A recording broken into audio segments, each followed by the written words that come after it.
May 17, 1945. The war in Europe had been over for 9 days, but for Obergefreiter Klaus Bauer, the real defeat was only beginning.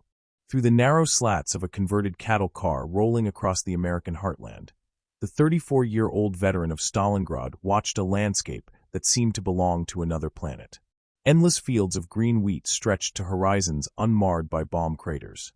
Farmhouses stood intact, their windows glowing with electric light even in late afternoon, wasteful, casual illumination that would have drawn artillery fire anywhere in Europe. Highway 61 ran parallel to the tracks, and on it, an unbroken stream of civilian automobiles moved in both directions. Not military vehicles, not ration transport. Private cars driven by ordinary Americans going about their lives, as if the greatest war in human history hadn't touched them at all. "Herr Obergefreiter," whispered Gefreiter Hans Zimmermann, a 19-year-old conscript who'd been in uniform for exactly 4 months before surrendering near Pilsen. "How can they have so many cars? The fuel alone." His voice trailed off, unable to complete the mathematics of impossibility. Bauer didn't answer immediately. He'd learned silence in the frozen hell of Stalingrad, where words meant less than the weight of your rifle and the thickness of your coat. But Zimmermann's question echoed what every man in this cattle car was thinking. The 847 German prisoners packed into this transport had come from every corner of Hitler's collapsing empire. Africa Corps veterans still bearing the tan of North African sun despite 3 years in European theaters. Eastern Front survivors with eyes that had seen things human minds weren't designed to process. Young Volkssturm soldiers who'd been handed rifles and told to stop Soviet tanks with determination and Hitler Youth ideology. A handful of Waffen-SS who maintained their rigid silence, even now, as if admitting defeat would somehow resurrect the 1,000-year Reich from its ashes. They had surrendered to American forces in Bavaria, been processed through collection camps in France, and finally loaded onto Liberty ships for the crossing to America. That voyage had been its own revelation. The ships themselves, produced in American shipyards at a rate of 3 per day at the war's peak, were larger and more modern than anything in the Kriegsmarine inventory. The food during the crossing, while simple, exceeded what German frontline soldiers had received even in the war's early victories. Real coffee, canned meat, white bread. An SS Unterscharfer had thrown his rations overboard in protest, calling it an American trick to soften them for interrogation. The man's stomach had overruled his ideology by the second day. Now, crossing Mississippi in the oppressive heat of mid-May, the full scope of American capacity was becoming undeniable. Bauer had commanded men at Kursk, survived the Falaise pocket, fought through the Ardennes offensive. He understood logistics, supply lines, industrial capacity. Every kilometer of track they covered contradicted everything Goebbels' propaganda had taught them about America. The propaganda films had shown a nation weakened by racial mixing, led by Jewish financiers, populated by cowards and criminals. A country that couldn't produce quality weapons, couldn't organize effective resistance, couldn't match Germanic will and discipline. The view through these cattle car slats told a different story. "Look," said Unteroffizier Werner Koch, pointing through the opposite side of the car. Koch had been a tank commander in the 2nd Panzer Division until his Tiger had been destroyed by American Shermans near St. Vith. Not through superior technology, he was quick to point out, but through numbers. 6 Shermans to every Tiger, a ratio that made tactical brilliance irrelevant. That town, no damage at all.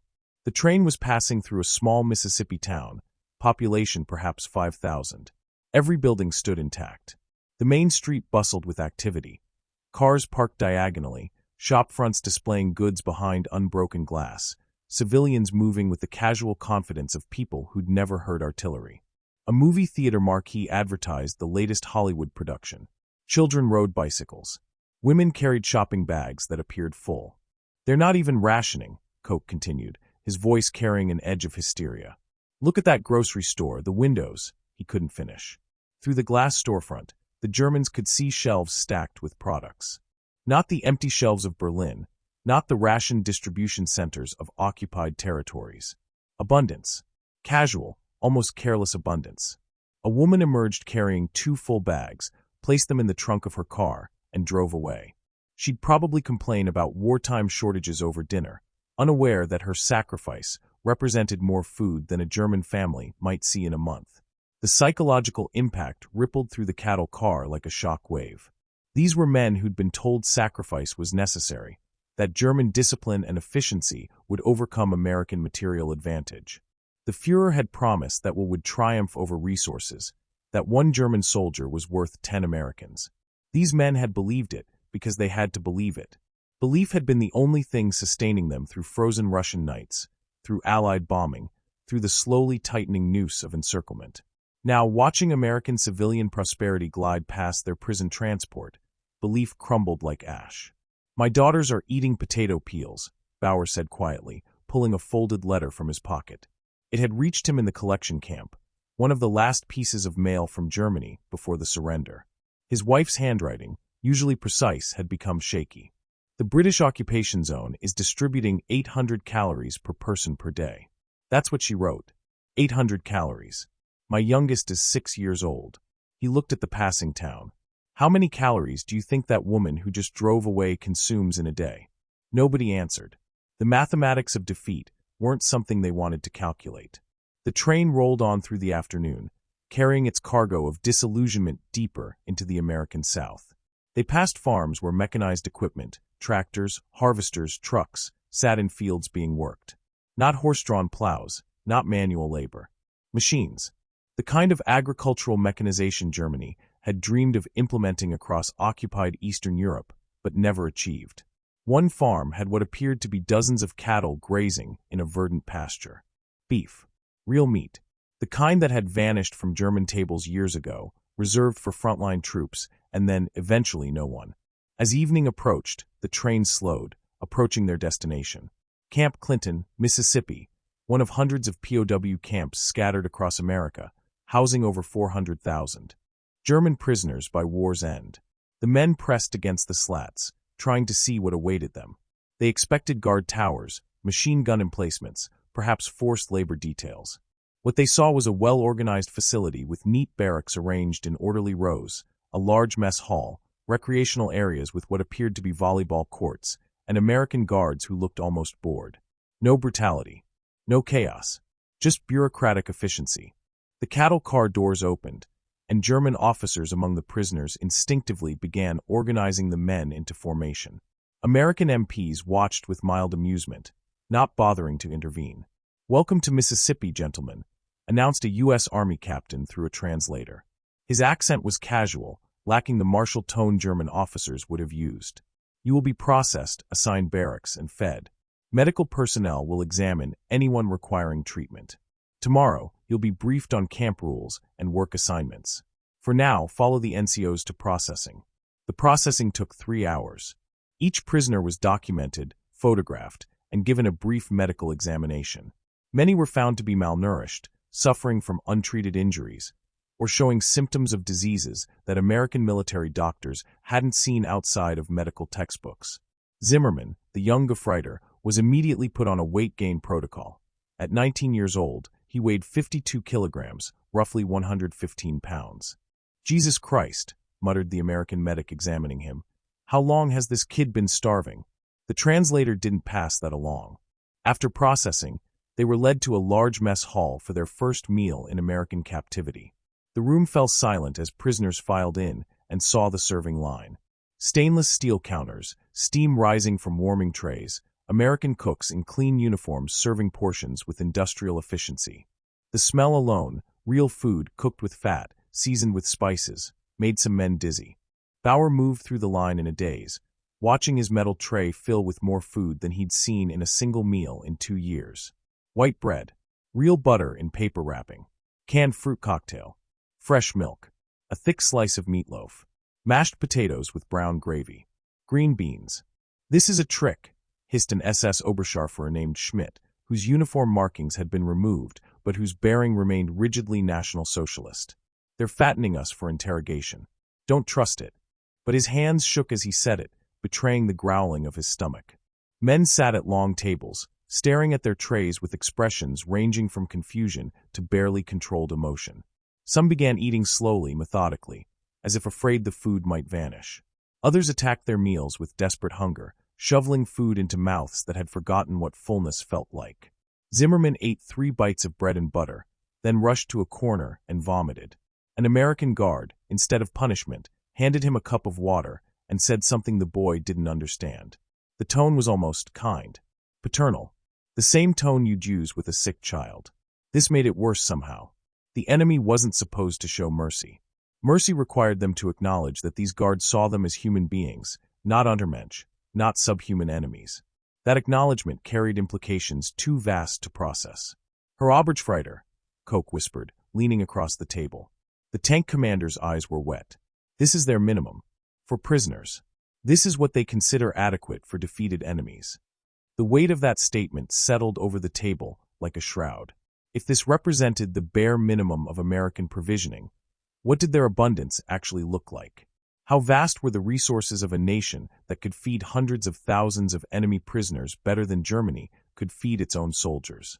That night, lying on a real mattress with clean sheets in a barracks that had heating and electrical lighting, Bauer stared at the ceiling and tried to calculate the industrial capacity required to maintain even this basic level of comfort for over 400,000 prisoners scattered across a continent, while simultaneously feeding millions of American troops on two fronts, supplying allied nations, and maintaining a civilian population that lived in what could only be described as luxury by European standards.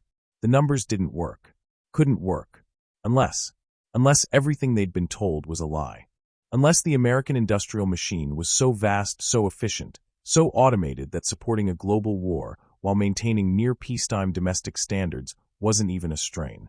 Unless Germany had been fighting an opponent from a different era of human development, like a medieval army facing modern mechanized warfare. The thought was too large, too terrible to fully contemplate. Sleep, when it came, brought no relief. The days that followed established a routine that felt surreal to men raised on Prussian military discipline and National Socialist ideology.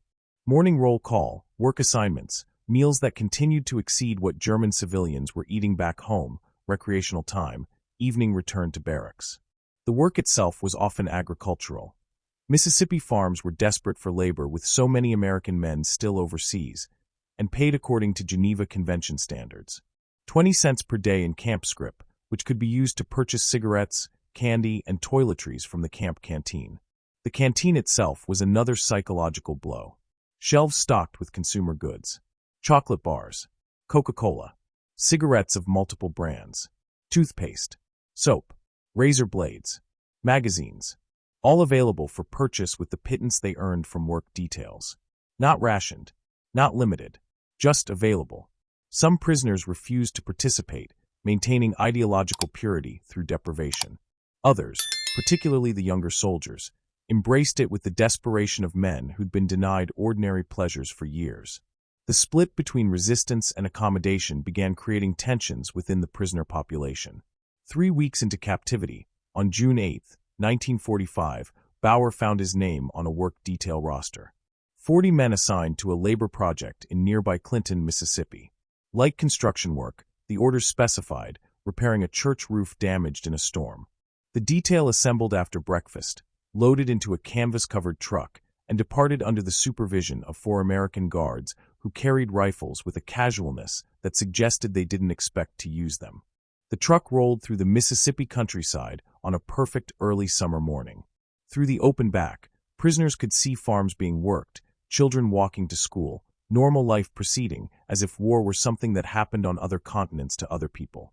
Which, Bauer realized, was exactly how Americans experienced this war. Pearl Harbor had been 3.5 years ago, and since then, no American city had been bombed, no American farm had been a battlefield, no American civilian had starved. The war had been something Americans went to, not something that came to them. The truck slowed at an intersection in Clinton's modest downtown, waiting for traffic to clear.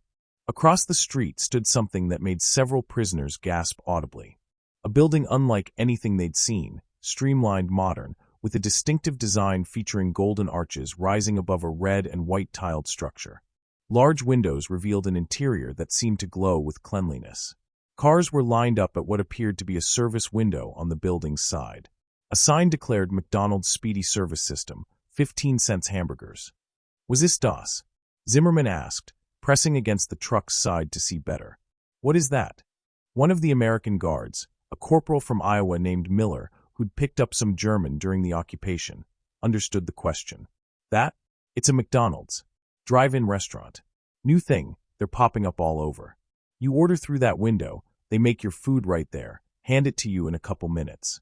Hamburgers, fries, milkshakes. Fast food. The translator struggled with the concept. Fast food. Essen schnell.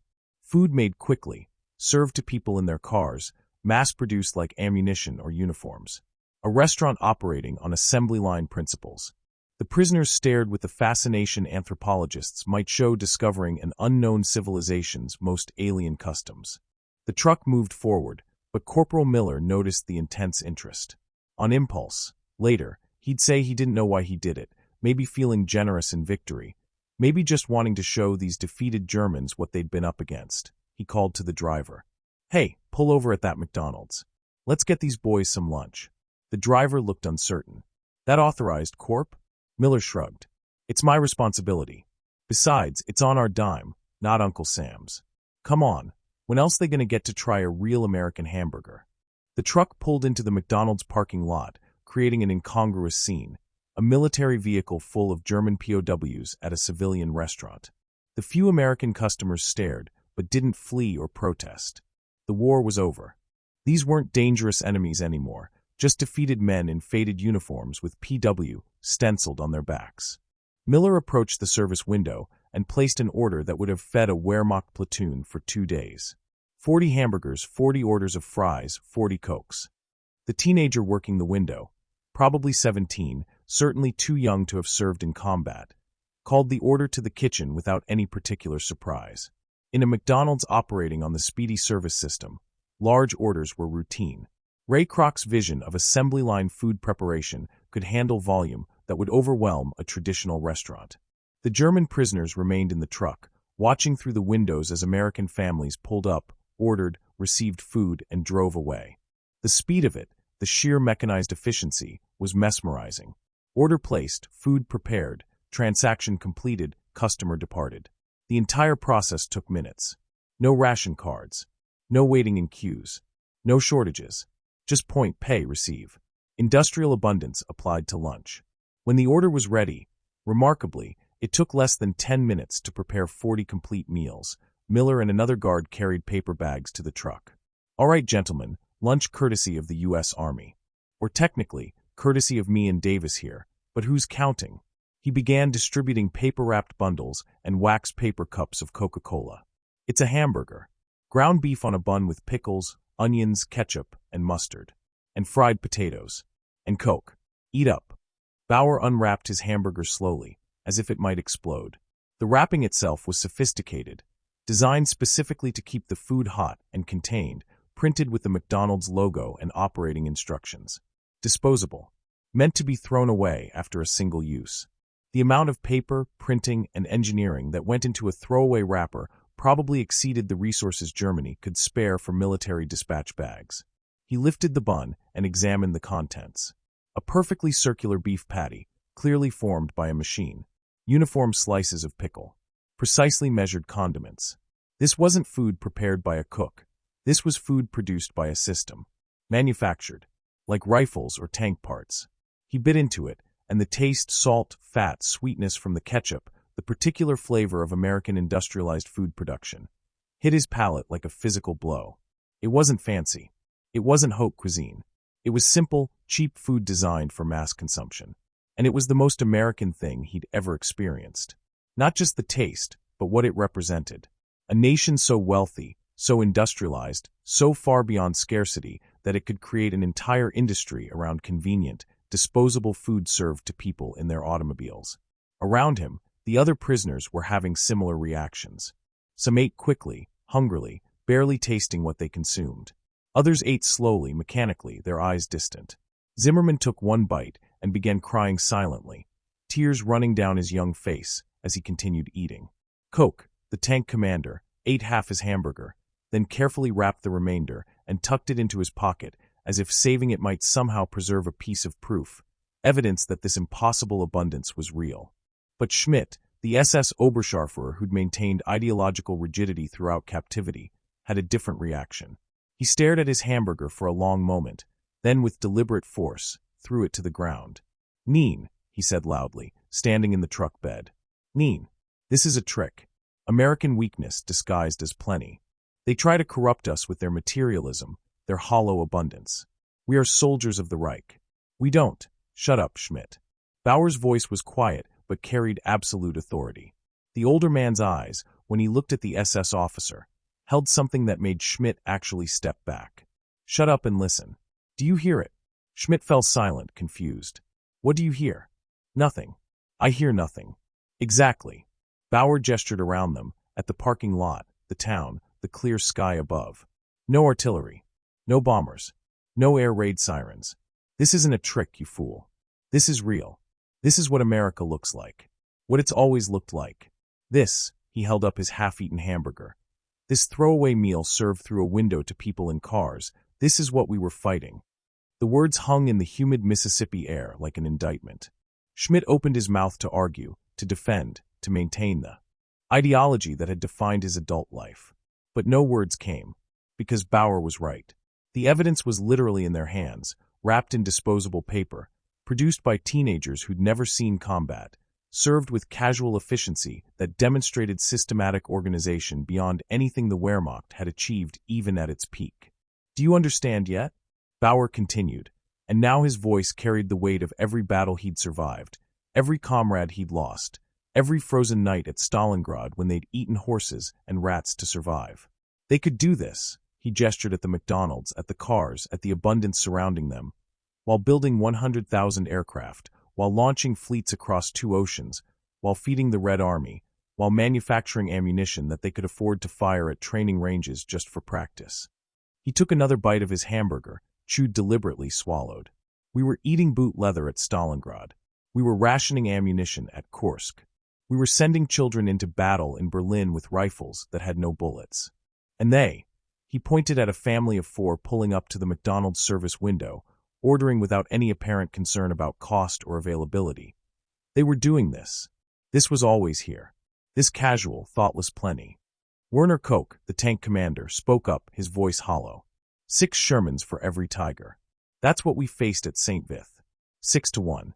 And when we knocked out those 6, 6 more appeared. And 6 more after that. I thought, he laughed bitterly. I thought it was battlefield conditions. Tactical disadvantage. I didn't understand. He looked around at the town, the cars, the peace. This is why there were always 6 more. Because they could afford to lose 6 Shermans and build 12 more and still have enough resources left over to create. He gestured helplessly at the McDonald's. Restaurants. Hamburger restaurants. For convenience. The psychological dam was breaking. These were the realizations that couldn't be voiced at the front, couldn't be acknowledged during the fighting. Admitting that you were losing was acceptable. Battles could be lost and won. But admitting that you'd never had a chance, that the war had been decided before the first shot was fired by simple mathematics of industrial capacity, that required a level of defeat that went beyond military loss into existential void. Young Zimmerman was still crying, eating his fries one by one with mechanical precision. My brother died at Monte Cassino, he said to no one in particular. He was 22. An artillery shell. There wasn't enough left to send home. My mother got a letter and his decorations. That was all. He drank from his Coke, the ice making a rattling sound in the waxed paper cup. He died fighting people who make hamburger restaurants for fun, who throw food away in paper wrappers, who have more of everything than we have of anything. An older Lancer named Friedrich, who'd been at El Alamein with Rommel, spoke up. His voice carried the weary authority of a man who'd seen too much. I watched our supply lines stretch and break in Africa. We were hauling fuel by camel because we didn't have enough trucks. We were rationing tank ammunition because the supply ships couldn't get through. I remember thinking, if we just had more resources, more supplies, we could win. We could win. He looked at his hamburger like it was evidence in a trial. They had the resources. They had all of them. More than we could imagine. They had so many resources they could waste them on convenience and comfort and still overwhelm us with military production. The American guards stood at a distance, smoking cigarettes and talking quietly among themselves. They couldn't hear the conversations happening in rapid German, didn't fully understand what they were witnessing. Corporal Miller had thought he was being generous, maybe showing off a little bit of American culture. He hadn't anticipated triggering a collective psychological crisis. If he'd understood German well enough to follow the conversations, He might have been disturbed by what he'd unleashed. Bauer finished his hamburger, drank the last of his Coke, and carefully folded the wrapper into a small square that he put in his pocket. Later, when questioned by other prisoners about why he kept it, he'd say it was more important than any medal or commendation. It was proof. Evidence that they'd been fighting an enemy so far beyond their capacity to comprehend that the war's outcome had never been in doubt. The hamburger wrapper, discarded trash meant to be thrown away after a single use, represented industrial and economic capacity that Germany couldn't match if it had a century to prepare. "My wife's last letter said they're eating grass," said another prisoner, an Unteroffizier named Wolf who'd fought through the filet's pocket. "Not grass soup. Not grass mixed with other food. Just grass. Boiled grass because there's nothing else." He held up the hamburger wrapper he'd already emptied. "And we were supposed to win against people who throw this away." Schmidt, the SS officer, had sunk back down to a sitting position, his defiant protest abandoned. He stared at the ground where he'd thrown his hamburger. An American child, maybe 8 years old, had picked it up while getting out of his family's car. The boy looked at it, shrugged, took a bite despite it having been on the ground, then tossed it in a trash can and went to get a fresh one from his parents' order. Food so plentiful that contaminated food wasn't a loss, just a minor inconvenience. Schmidt watched this casual waste with an expression that was almost catatonic. "We lost," he said finally, his voice barely audible. "We didn't just lose battles. We didn't just lose the war. We lost." He couldn't find words for what they'd lost. The ideology he'd built his identity around, the racial superiority doctrines, the promises of Germanic dominance, all of it had been built on a foundation that assumed German efficiency and could overcome material disadvantage. The hamburger in his hand disproved the entire worldview. The journey back to Camp Clinton was silent. The church repair work was completed in a daze of mechanical labor. The prisoners moved like automatons, their hands performing tasks while their minds tried to process implications too vast for easy comprehension. When they returned to camp that evening and word spread about what had happened, reactions split the prisoner population. Some accused Bauer's detail of exaggerating, of surrendering to American propaganda. But the men who'd been there couldn't be swayed. They'd seen it, tasted it, held the evidence in their hands. That night, Bauer wrote a letter to his wife. The censors would likely cut portions, but he had to try to explain what he'd discovered. "Dearest Greta," he began, his handwriting careful on the Red Cross letter form. "I have seen the truth of why we lost, and it's not what anyone told us. We lost because we were fighting a nation that could create plenty from nothing, that could feed millions while fighting across the globe, that could afford to waste more than we could produce. They have restaurants. Imagine this. Restaurants where food is served through windows to people in automobiles. Machined food, made on assembly lines, wrapped in paper designed to be thrown away." He paused, knowing how insane this would sound to someone in occupied Germany eating 800 calories a day. The food itself is ordinary. Simple. But what it represents, Greta, they have industrialized abundance. Not production for war. Production for comfort. For convenience. While we were eating horses and rats at Stalingrad, they were creating better ways to serve hamburgers to families out for a drive. This is what the Führer claimed we were superior to. This is what we were told we could defeat through will and discipline. The letter continued for 2 pages, trying to explain the unexplainable. The censors would indeed cut portions, particularly references to German home front conditions, but enough remained to convey the essential truth. They'd fought an enemy from a different century of development, an enemy whose war production was a fraction of its capacity, whose civilian standard of living exceeded military provisioning in any other nation, whose casual waste exceeded German maximum output. Over the following weeks and months, as more work details encountered American civilian life, supermarkets, department stores, gas stations, movie theaters, all operating with barely any evidence that the nation was at war, the psychological impact compounded. Prisoners who'd maintained ideological resistance began to crack. The evidence was too overwhelming, too consistent, too systematic to dismiss as propaganda. Some men retreated into denial, refusing to acknowledge what they'd seen. Others, particularly the younger soldiers, began the painful process of reconsidering everything they'd been taught. Camp Clinton's medical staff noticed an increase in what they classified as acute melancholia among prisoners who'd been on work details. Men staring into the distance for hours. Refusal to eat despite plenty of food. withdrawal from social interaction. The American doctors diagnosed depression but didn't understand the cause. How could you explain to someone who'd never known deprivation that abundance could be traumatizing? That discovering your suffering had been pointless? That the war you'd fought had been unwinnable from its first day? That the ideology that had defined your life was built on lies? That this knowledge could break a man as surely as any physical wound? Klaus Bauer's letter reached his wife 3 months later, much delayed and heavily censored. She read it in the ruins of Hamburg, in a city where children still died of starvation despite the war being over, where every family had lost someone, where the future stretched out bleak and uncertain. The portions about American abundance that survived censorship seemed like fevered dreams. Restaurants serving food through windows, cars everywhere, lights blazing at night. It couldn't be real. Her husband must have been broken by captivity, started believing American propaganda. But then came packages.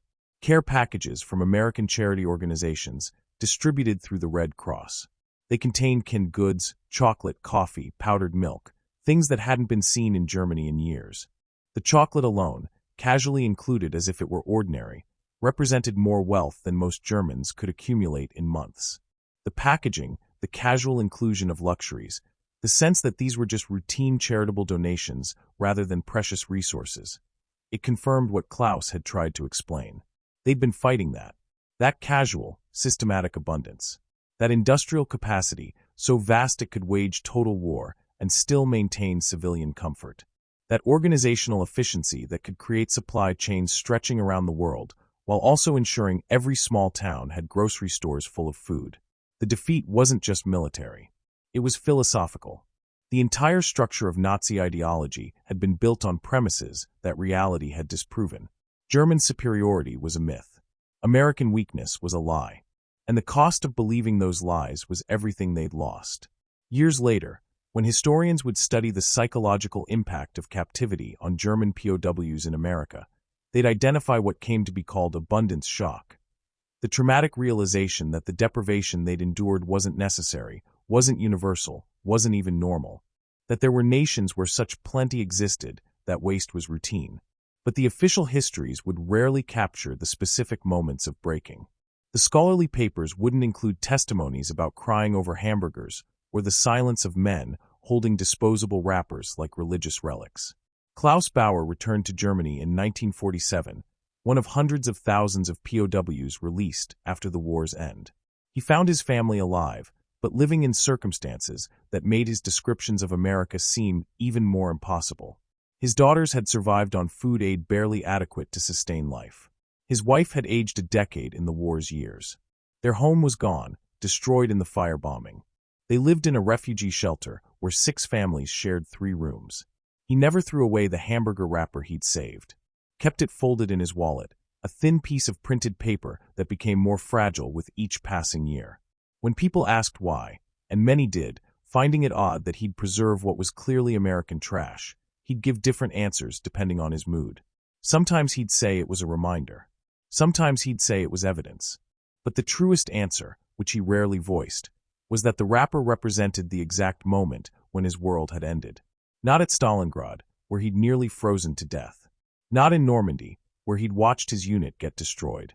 But in a parking lot in Mississippi, holding mass-produced food that demonstrated the mathematical impossibility of everything he'd believed.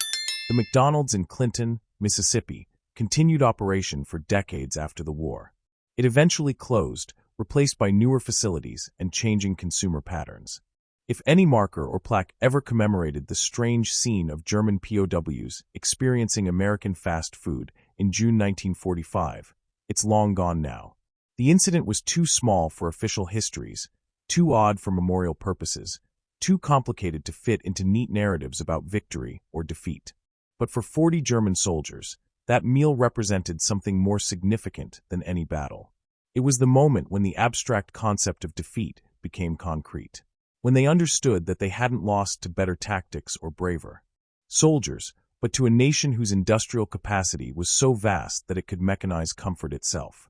They'd been fighting the army of a country that had automated happiness, that had turned abundance into assembly line routine, that had so thoroughly conquered scarcity that even its trash represented more wealth than what their homeland could produce. The war ended on May 8, 1945. But for Klaus Bauer and many like him, understanding that they'd lost began on June 8th, with a 15-cent hamburger that cost them their entire worldview.